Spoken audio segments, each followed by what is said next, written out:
Bienvenue à tous sur votre chaîne TV Actu France. La tension est montée d'un cran ces derniers jours dans la Maison des Secrets. Alors que les épisodes s'enchaînent et que les alliances se resserrent, Secret Story se retrouve au cœur d'une vague de critiques sur les réseaux sociaux.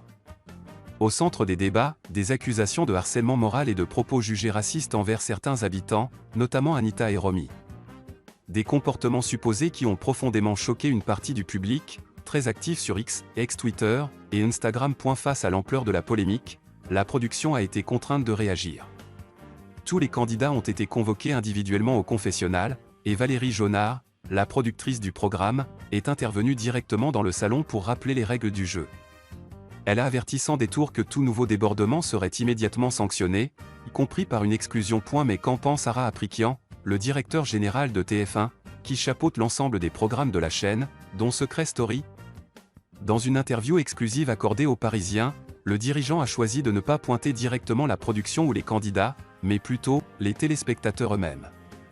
Il faut être capable de maîtriser ce qu'il se dit et passe sur les réseaux sociaux. Il faut rappeler les règles aux uns et aux autres quand c'est nécessaire. Mais il faut aussi rappeler aux commentateurs qu'ils ont, eux aussi, une responsabilité vis-à-vis des polémiques qu'ils génèrent ou alimentent sur la toile. Une déclaration qui a provoqué de nombreuses réactions. Certains y voient un moyen d'éluder les vrais problèmes internes à l'émission, d'autres saluent une prise de position qui rappelle que la violence numérique peut aussi venir de l'extérieur, du public lui-même. Malgré cette séquence agitée, Secret Story affiche des audiences au beau fixe.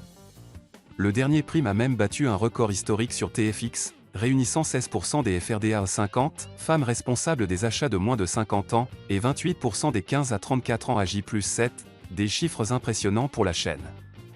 Les quotidiennes elles aussi confirment cet engouement. Une chose est sûre, entre les rebondissements à l'écran et les controverses en ligne, cette nouvelle saison ne laisse personne indifférent. La finale, prévue début août, s'annonce explosive.